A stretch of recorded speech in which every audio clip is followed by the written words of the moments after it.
दोस्तों, जैसा कि आप सब जानते हैं कि इजराइल ने ईरान पर अटैक किया और ये बोला कि ईरान एटॉमिक पावर बनने के बहुत नजदीक है।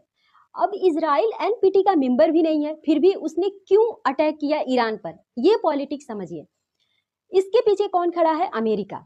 अगर ईरान एटॉमिक पावर बन जाता है तो मिडिल ईस्ट में शांति बहाल हो जाएगी, क्योंकि कभी भी एटॉमिक पावर और एटॉमिक पावर आपस में वार नहीं करते हैं, युद्ध नहीं करते हैं। तो इससे क्या होगा, ईरान और इजराइल का जो युद्ध है वो खत्म हो जाएगा। अब फिर बात इस पे आ जाएगी कि बातचीत करके रास्ता निकाला जाए।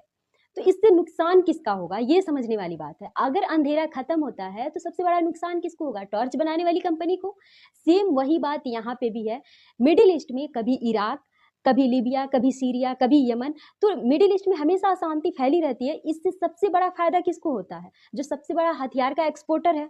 तो अगर यहाँ पे शांति बहाल होती है तो सबसे बड़ा नुकसान किसका होगा?